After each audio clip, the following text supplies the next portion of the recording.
Last day നമ്മൾ പൊള്ളാച്ചിയിലായിരുന്നു shoot ചെയ്ത്. ഇത് ഞാൻ ഇവരോട് ആരോടും പറഞ്ഞിട്ടില്ല. ധ്യാന്റെ പിറന്നാളായിരുന്നു. അപ്പോൾ തീരാൻ പോവാന്ന് മനസ്സിലായപ്പോ ഞാനൊരു പാസിംഗ് ഷോട്ട് വെറുതെ എടുത്തിട്ടുണ്ട്. ആ ഷോട്ട് പടത്തിലില്ല. അല്ല, കാർ പാസിംഗ്. അതില് നമ്മൾ 3 പേരുണ്ട്. ധ്യാനം ഉണ്ട്, അപ്പു ഉണ്ട്, ഞാനും ഉണ്ട്. അപ്പോ ആ പാസിംഗ് ഷോട്ട് എടുക്കേണ്ട ഒരു കാര്യമില്ല. പക്ഷെ സീൻ മുഴുവൻ കഴിഞ്ഞു. ഞാൻ പറഞ്ഞു ഒരു ഷോട്ടും കൂടി ഉണ്ടെന്ന് പറഞ്ഞിട്ട് ആ ഷോട്ടും കൂടി എടുത്തിട്ടാണ് തീർത്തത്. എനിക്കതൊരു മൊമെന്റ് ആയിരുന്നു. ഇവര് 2 മണിയുടെ ബാറ്റ് ഒന്ന് മാറി 2 മണിക്ക് മുമ്പ് നമ്മൾ തീർത്തു. അതെന്താന്ന് വെച്ച് കഴിഞ്ഞാൽ എനിക്ക് ഇവരുടെ കൂടെ ഞാനും ഫ്രെയിമിലുണ്ട്, ഇവരും ഉണ്ട്. ഇനി അങ്ങനെ ഒരു മൊമെന്റ് വരണമെന്നില്ല, വരാം, അല്ലെങ്കിൽ എപ്പം നടക്കും അറിയില്ല. അതുകൊണ്ട് ആ ഷോട്ടും കൂടെ എടുത്തിട്ടാണ് ഞങ്ങൾ 3 പേരും വണ്ടി കയറി പോയി. ആ ജേർണി ഇങ്ങനെ പോകുന്നതിലാണ് ലാസ്റ്റ് ഷോട്ട് എടുത്തത്. അതില്ല, അത് ഞാൻ വെറുതെ എടുത്താ. അത് അപ്പൊ അതുപോലെ തന്നെ ഒരു ഡയലോഗ് പോലും ഇതുവരെ ഒരു സ്ഥലത്ത് ഫംബിൾ ആകുക എന്ന് വെച്ചാൽ ഡയലോഗ് ഇപ്പൊ ലാലങ്കളിനെ പറ്റി നമ്മൾ കേട്ടിട്ടുള്ള കാര്യം, രാജുവേട്ടൻ ലാലങ്കളൊക്കെ ഒരു മറ്റേ ഭയങ്കര വലിയ വലിയ ലെങ്തി ഡയലോഗ് ഒക്കെ ആണെങ്കിൽ ഒറ്റയടിക്ക് നോക്കിക്കഴിഞ്ഞാൽ ഇവർ പഠിച്ചെടുക്കും എന്നൊക്കെ പറഞ്ഞ പോലെ അപ്പു ഓൾറെഡി പഠിച്ചിട്ടാണ് അപ്പു വരിക. ചില ആൾക്കാർ ആർട്ടിസ്റ്റ് അവരുടെ ഡയലോഗ് മാത്രമേ പഠിക്കുള്ളൂ. എന്നുവെച്ചാൽ നമുക്ക് അവരുടെ ഡയലോഗ് പറഞ്ഞതിന് ശേഷം അതിനുശേഷം നമ്മുടെ ഡയലോഗ് കഴിഞ്ഞ് എൻ്റെ ഒരു ഡയലോഗ് ഉണ്ടാവും, അതിനൊരു ക്യൂ ഉണ്ടാവും, എൻഡ് ക്യൂ ഉണ്ടാവും.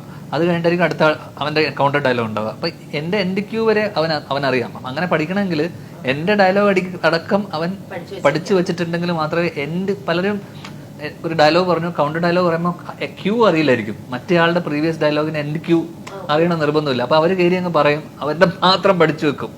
സ്വാഭാവികമായിട്ടും കോ ആർട്ടിസ്റ്റിന്റെ ക്യൂവും കൂടെ അറിഞ്ഞു വെച്ചിരിക്കണമല്ലോ. അത് അഭിനയിക്കാൻ അറിയാത്ത ആൾക്കാർക്ക് വരും ചിലപ്പോൾ.